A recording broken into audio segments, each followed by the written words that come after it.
Olá, boa noite. Começa agora mais um Brasil em Pauta. O Inmetro tem funções essenciais que envolvem o consumidor e a economia como um todo, desde a certificação de qualidade até a sustentabilidade ambiental, passando pela conformidade a normas e regulamentos na elaboração de um produto. O trabalho do Inmetro está no dia a dia das pessoas. E para falar sobre todo esse trabalho, o convidado desta edição do Brasil em Pauta é quem está à frente da Autarquia Federal, vinculada à Secretaria Especial de Produtividade, Emprego e Competitividade do Ministério da Economia, Marcos Heleno Gerson. Boa noite, presidente. Boa noite, Paulo. É uma grande satisfação estar aqui com você. Nós agradecemos a sua participação aqui no Brasil em Pauta, presidente. Antes da gente falar um pouquinho das diferentes funções do Inmetro e da modernização por que está passando no Instituto, eu queria retomar um tema da abertura aqui do programa, que é o Inmetro estar no dia a dia das pessoas. E um exemplo disso foi o Dia das Crianças deste ano. Conta pra gente um pouquinho desse trabalho e por que o Inmetro está no dia a dia das pessoas, presidente. O Inmetro trabalha, Paulo, numa área que é fundamental, né, no funcionamento de uma economia, que é a confiança. Para você poder transacionar, né, você poder vender, comprar, você precisa ter confiança nos produtos. E o Inmetro é um dos órgãos do Brasil, o principal órgão que vai trabalhar essa certificação, essa avaliação da conformidade. Então, a gente vê o exemplo dos brinquedos. Né? Nos brinquedos nós temos peças que podem soltar, tintas que podem ser tóxicas. Então, tudo isso é avaliado, é ensaiado em laboratório e com não só o selo de conformidade do Inmetro, mas o trabalho que os institutos estaduais de peso e medidas vão a campo e verificam se esses produtos estão com selos, que é um selo obrigatório, ele dá confiança para as pessoas comprarem presentes, brinquedos para os seus filhos, trazendo segurança para o funcionamento da economia. Essa função de acreditação que o Inmetro faz, que a grosso modo, para as pessoas entenderem, seria essa certificação, é a função mais conhecida do Inmetro na sociedade, presidente? Eu diria que para o consumidor, sim, é a parte mais visível para quem está comprando, né? Que vai se traduzir no selo do Inmetro. Mas por trás desse selo do Inmetro tem toda uma sequência de atividades. Então, por exemplo, quem vai fazer a certificação do produto é uma organização privada que leva para o laboratório, faz ensaios, verifica o lote. Só que essa organização, ela está supervisionada pelo Inmetro. A gente acredita, né, faz um processo e faz uma acreditação desse organismo, desse laboratório, que eles estão sendo verificados constantemente, então que o consumidor pode confiar no trabalho que está sendo feito por eles. E tem um link também do Inmetro aqui com organismos internacionais. Exatamente, porque o lema da certificação é, uma vez certificado em um lugar, ele vale para todos os lugares. Para isso é fundamental o Inmetro atender essas normas internacionais, essas boas práticas, ele é auditado nisso. E com isso a nossa marca não tem confiança só aqui no Brasil, tem confiança no mundo todo. Então um brinquedo brasileiro que vai ser vendido, por exemplo, lá nos Estados Unidos, ele vai ter o selo do Inmetro de qualquer jeito. Então ele acaba sendo reconhecido mundialmente como um selo de qualidade. Agora, numa economia globalizada, interconectada como a nossa, o Inmetro, então, tem uma função central nessa acreditação dos produtos, nessa certificação dos produtos, até na inserção do Brasil no comércio internacional. A gente diz que hoje, nesse mercado global, cada vez mais a exigência da certificação dos produtos é maior. Então, as empresas, né, os compradores internacionais, eles verificam isso, eles exigem isso, as legislações nacionais exigem. Então, sem um processo de certificação em que você transmite a qualidade do seu produto, você não tem acesso a esses mercados globais, principalmente esses principais mercados. Então, o Inmetro, na verdade, ele fornece para o nosso setor produtivo uma importante ferramenta de transmissão, de comunicação da qualidade do seu produto. Agora, o Inmetro é de 1973. Eu queria retomar um pouquinho essa história do Inmetro. Na década de 80, o Inmetro cria o Programa Brasileiro de Etiquetagem, que ficou muito conhecido nos eletrodomésticos por conta da eficiência energética. A gente pode dizer que, por conta dessa produção do Inmetro, ele foi pioneiro no Brasil nessa questão da sustentabilidade? A gente pode dizer isso? Podemos dizer sim. Se nós pensarmos, né, na década de 80, quantas informações nós tínhamos a respeito de sustentabilidade? Era muito pouco. Então, com um projeto praticamente pioneiro nessa área, o Inmetro começou a ajudar os consumidores a escolher o produto que dê a ele menor consumo, né? Não fique só na questão de preço. Então, muitas vezes você está escolhendo um eletrodoméstico que o preço dele é um pouco menor do que o outro, mas em termos de consumo, em 2 anos, essa economia já vai se perder. Então, de um lado, o Inmetro ajuda o consumidor a fazer a sua escolha e, por um outro lado, em relação ao setor produtivo, ele dá um instrumento para que se invista, para que se melhore a qualidade desse produto em termos de eficiência energética. Ou seja, você ajuda a indústria a colocar produtos com maior eficiência energética no mercado.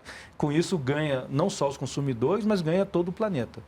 E como é que foi a evolução do Programa Brasileiro de Etiquetagem? Esses produtos eles vão mudando ao longo do tempo, né? E cada vez que esses produtos vão sofrendo modificações, você vai melhorando os critérios, vai avaliando produtos novos, mas vai subindo uma régua. Então, numa primeira versão do Programa Brasileiro de Etiquetagem, você tinha uma regra que estava em um determinado ponto. À medida que a indústria vai alcançando esse ponto, você sobe mais um pouco e vai subindo. Com isso, você tem um processo que é a redução do consumo de energia cada vez mais crescente, né, com ganho para todo o sistema. Esse ano, por exemplo, depois de 10 anos, nós atualizamos o PBE dos refrigeradores, que já era uma demanda da indústria que já vinha de algum tempo.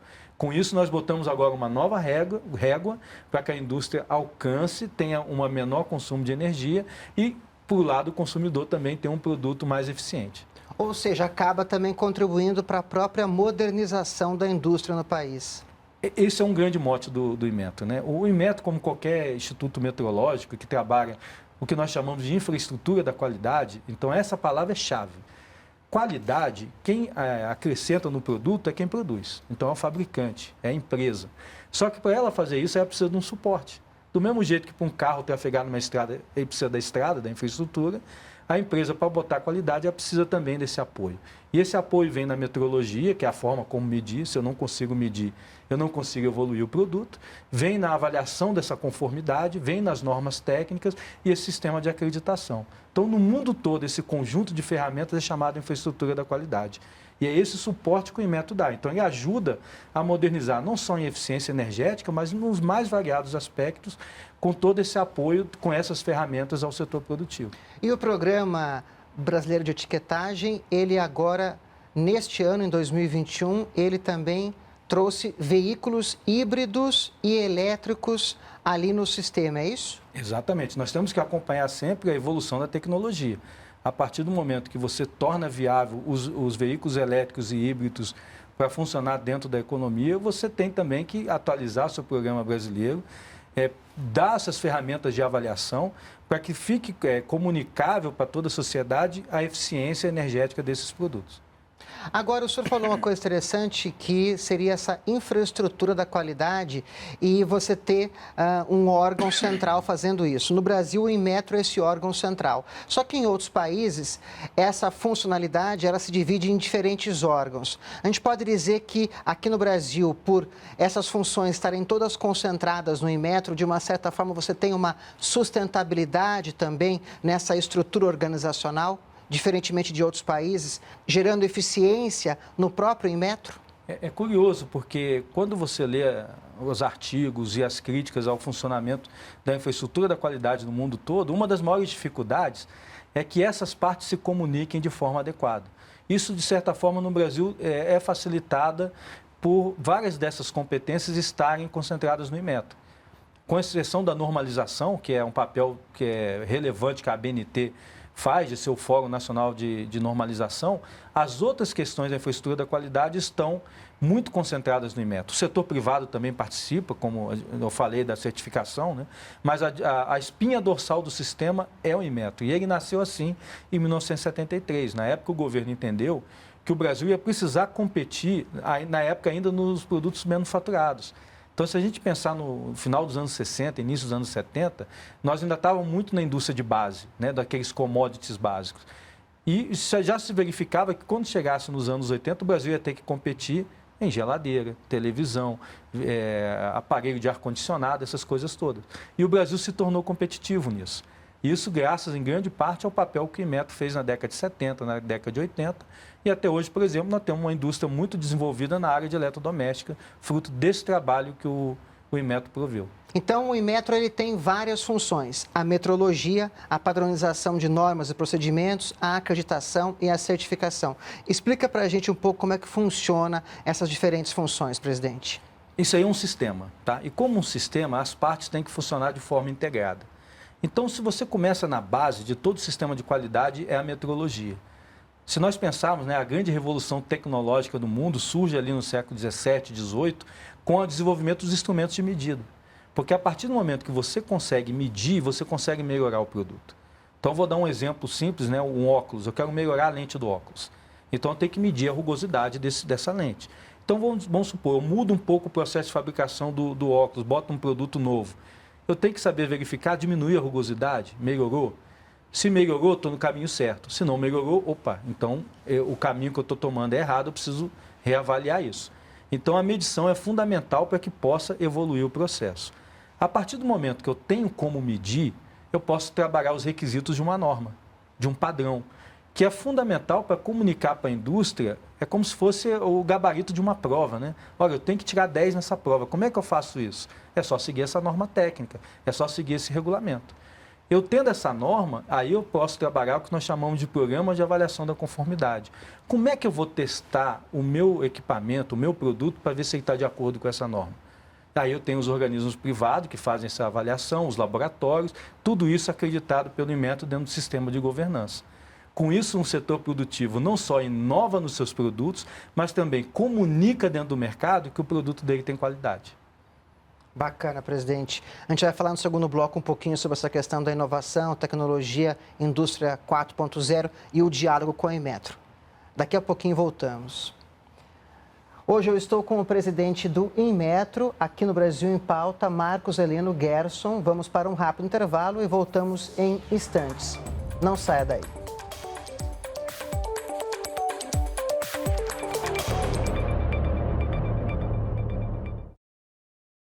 Voltamos com o Brasil em Pauta. O entrevistado é o presidente do Inmetro, Marcos Heleno Gerson. Presidente, a gente falou das diferentes funções do Inmetro no primeiro bloco, dessa importância de estar no dia a dia das pessoas, dessa ligação com organismos internacionais, da inserção no mercado externo, né, da importância disso.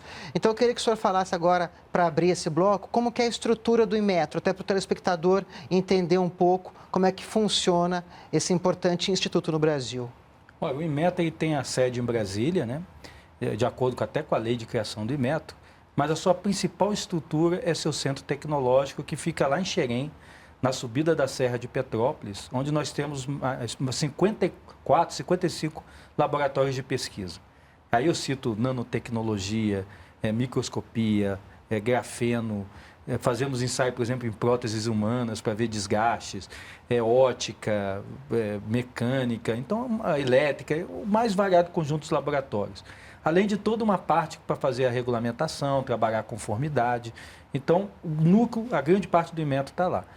Acrescento aí que a vigilância de mercado, que é a forma mais visível que a população tem em relação ao Inmetro, é feita pelos institutos estaduais de pesos e medidas. Então, tem 24 IPENs espalhados pelo Brasil inteiro, que são vinculados ao Inmetro por delegação de atribuições, que realizam esse importante trabalho junto ao mercado consumidor, junto ao funcionamento da economia. E são estaduais esses centros? Perfeitamente, eles são estaduais, né?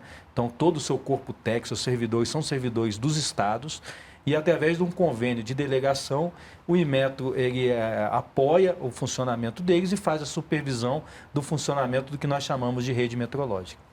E o contingente de funcionários do Inmetro? Nós temos cerca de 700 a 800 servidores, fora terceirizados, bolsistas, pesquisadores. Até uma academia do Inmetro nós temos curso de mestrado e doutorado dentro do Inmetro. Então, é um conjunto de atividades, de expertise muito grande, que está à disposição da sociedade. Foi construído ao longo dos anos, né, com o dinheiro dos impostos dos brasileiros, e está aí para apoiar não só os consumidores, mas também o nosso setor produtivo, realizando pesquisas, inovando, colocando novas tecnologias, fazendo o seu papel e a sua missão. Um dos motes do Inmetro nessa gestão do presidente Jair Bolsonaro é a questão da modernização. O que o senhor poderia falar para a gente em termos de modernização por que está passando o Instituto? Olha, esse ponto é fundamental. Por quê? Nós vivemos hoje um impacto que está apenas começando no Brasil da chamada quarta revolução industrial, a tal da indústria 4.0. O que é essa tal da indústria 4.0?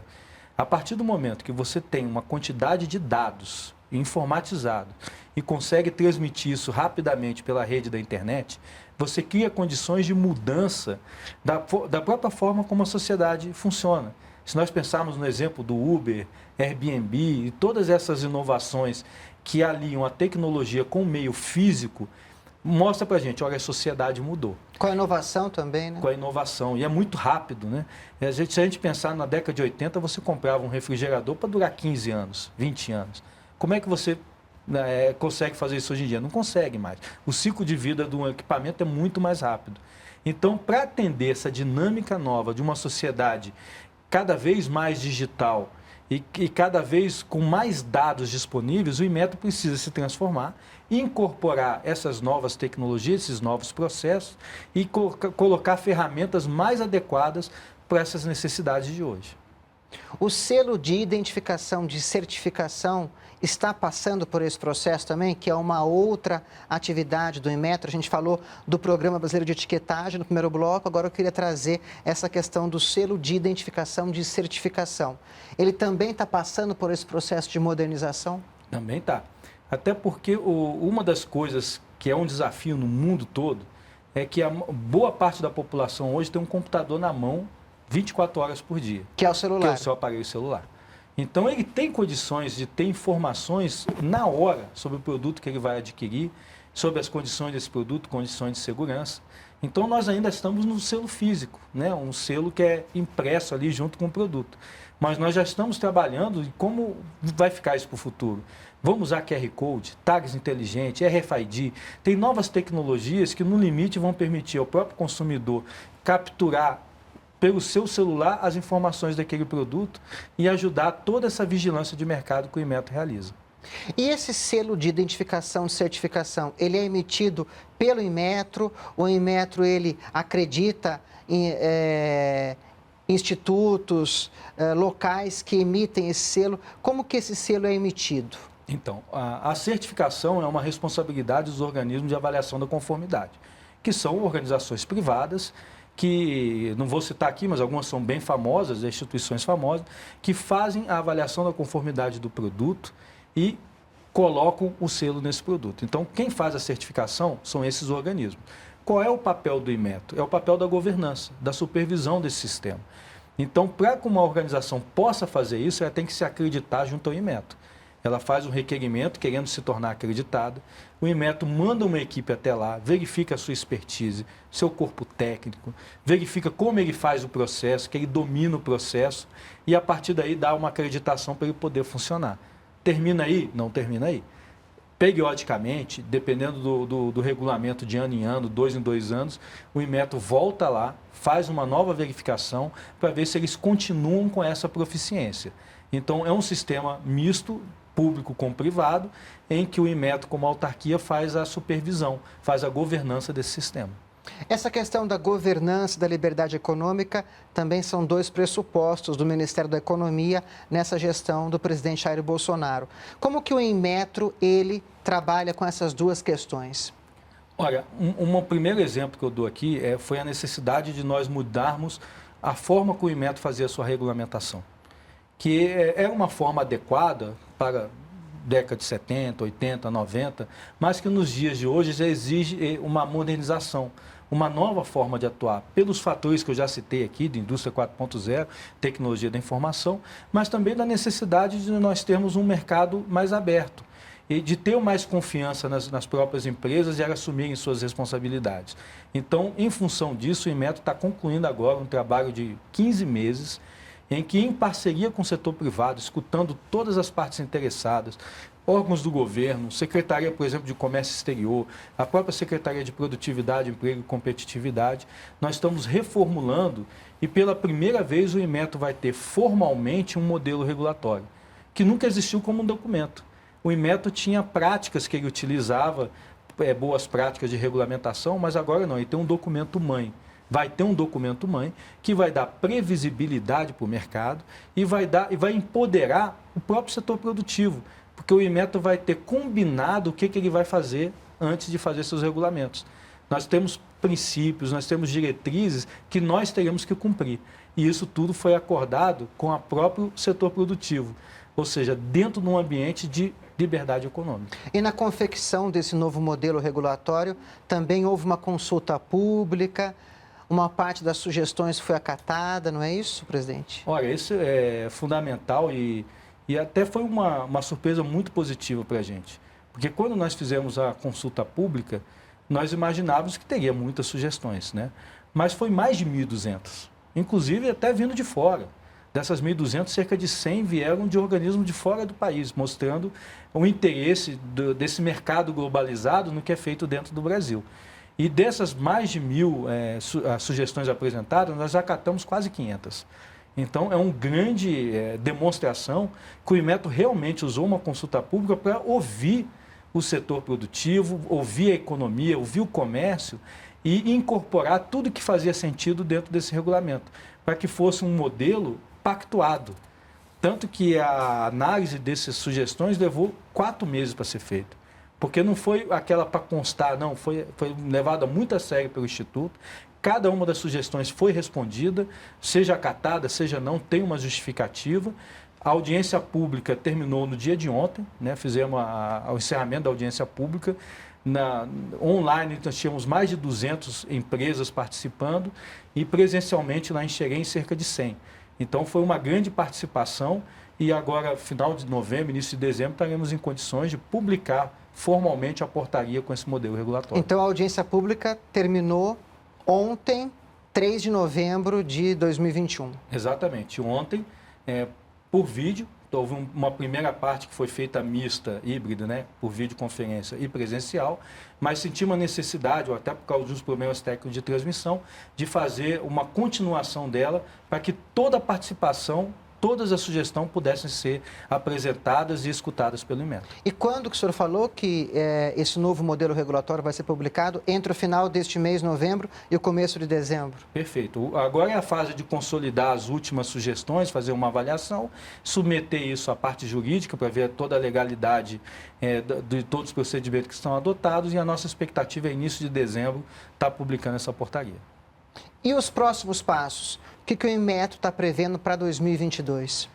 Para 2022, aí eu retorno um ponto que eu apresentei nessa reunião, nessa entrevista, que é o funcionamento do sistema da infraestrutura da qualidade. Isso no Brasil ainda carece de entrar no debate público, de ter um certo pacto dentro da sociedade de como vai funcionar. Então, desde o mês passado, o Inmetro constituiu um grupo de trabalho envolvendo não só o Inmetro, como essas partes interessadas, para formular uma proposta de uma política nacional da infraestrutura da qualidade, para que todo esse sistema possa estar, de certa forma, organizado, possa ter uma sinergia e funcionando numa mesma direção. A nossa ideia, em abril do ano que vem, é apresentar ao Ministério da Economia essa proposta de uma política nacional da infraestrutura da qualidade para que isso se torne uma política brasileira, uma política pública. Agora, todas essas informações, inclusive esse novo modelo regulatório do Inmetro, podem ser encontradas nas redes sociais, no endereço eletrônico do Inmetro, na internet? Uma das condicionantes de todo esse trabalho foi a total transparência. Então, esse processo, desde o início do modelo regulatório e agora da política, está sendo comunicado na página do Inmetro e comunicada nas redes sociais também. Então, acompanhando as redes sociais e o site do Inmetro, as pessoas vão ter, e as empresas principalmente, as associações, o acompanhamento passo a passo de todo esse processo de modernização do Inmetro. Muito legal, presidente. Muito bacana. Esclarecer um pouco para o telespectador a complexidade do Inmetro, as diferentes funções e que ele está no dia a dia das pessoas. Muito obrigado pela entrevista. Foi um prazer e sempre que convidado, e o Inmetro é sempre um tema de muito interesse na população, né? Todo mundo quer saber um pouco do Inmetro e estaremos sempre à disposição. Já deixo o convite para o senhor voltar ano que vem falando um pouquinho dessa nova função que o Inmetro vai ter em 2022. Com toda certeza estarei aqui. Muito obrigado, presidente. Eu conversei com o presidente do Inmetro, Marcos Heleno Gerson. E se você quiser rever esta ou outras entrevistas, siga as nossas redes sociais ou baixe o TV Brasil Play. Obrigado pela companhia e o Brasil continua em pauta aqui na TV Brasil.